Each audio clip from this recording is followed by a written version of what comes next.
पता ही नहीं लगना चाहिए, व्यक्ति अपना काम करे और काम करके निकल जाए। इसलिए पिछले साल से मेरे मन में आया, एक कलश तो एक ही कलश, और कहीं देने वालों की कमी नहीं है, लाइन लगी रहती है। कल भी लास्ट में 2 को रोका है, छपते छपते खबर छपी।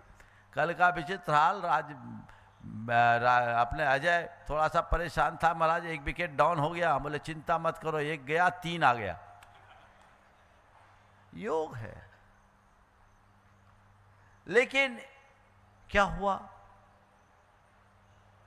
ये कम, ये अधिक, ये जो मानसिकता है ठीक नहीं। तो गुरुदेव की बात कर रहा था, कहा महाराज जी इतना ताम झाम हो रहा है।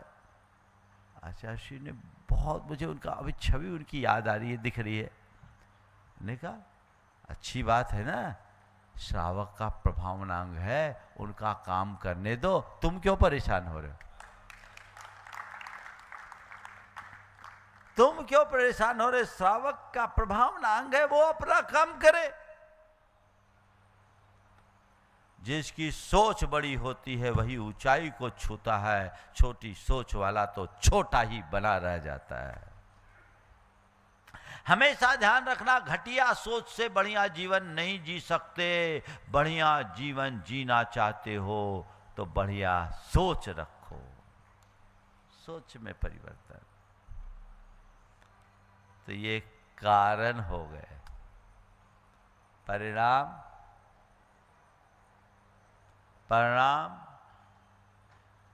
बैर, विरोध, बैर, विरोध, विद्वेष और हिंसा। बैर, विरोध, विद्वेष और हिंसा। जब भी ईर्ष्या होगी, प्रेम नहीं रहेगा, वैर बनेगा। जिसके प्रति ईर्ष्या उसके प्रति विद्वेष होता है, विद्वेष से वैमनस्य आता है, मनोमालिन्य होता है। फिर हम उसका विरोध करना शुरू कर देते हैं, और विरोध करने के बाद हिंसा पे उतारू हो जाते हैं। हिंसक प्रतिशोध होता है। देखो ईर्ष्या कितना खतरनाक रूप लेती है। 2 उदाहरण सुना। एक जगह 2 भाई थे, दोनों का एक सा व्यवसाय था। उनके व्यवसाय का नाम अब नहीं ले रहा, दोनों के ब्रांड थे। अच्छा काम चलता था, दोनों ने अलग अलग किया, मिलता जुलता नाम रहा ब्रांड का। एक का व्यापार थोड़ा ज्यादा चल गया,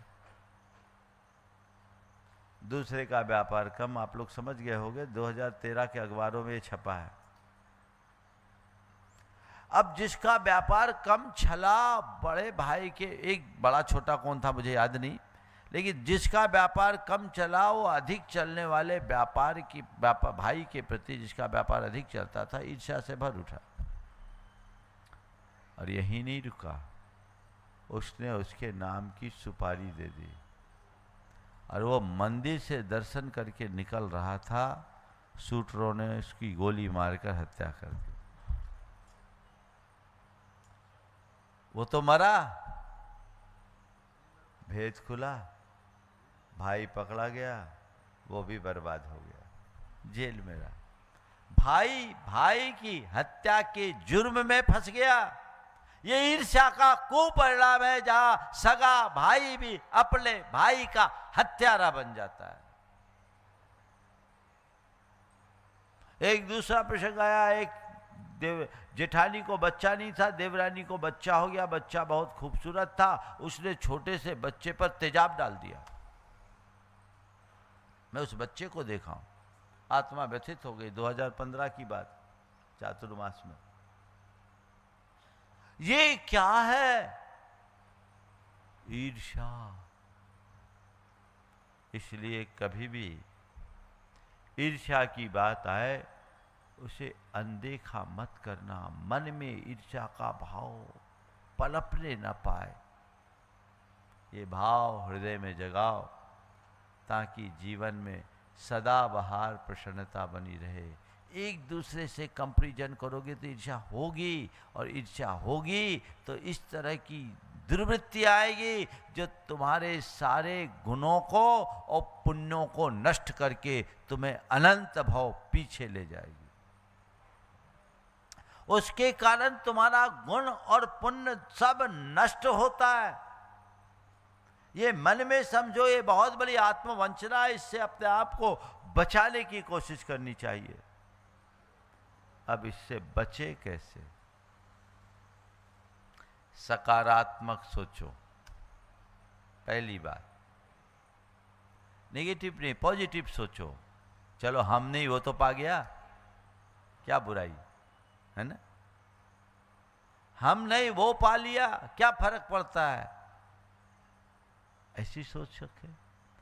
दूसरी बात, गुणानुरागी दृष्टि रखे। अगर किसी के अंदर कोई गुण दिखे तो उस गुण को ग्रहण करने का भाव रखे। गुणानुरागी दृष्टि। जब हम गुणानुरागी बनेंगे तो हम दूसरों के गुणों को देखकर उसकी प्रशंसा करने के आदी बनेंगे, और अगर हम किसी की प्रशंसा करने के आदी बन जाए तो ईर्ष्या नहीं होगी।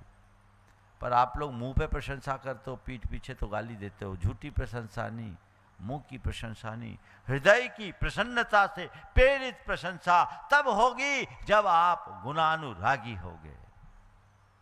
कल सब लोग इतने बढ़ चढ़ करके हिस्सा लिए, है ना, सबने अपनी अपनी भागीदारी दी।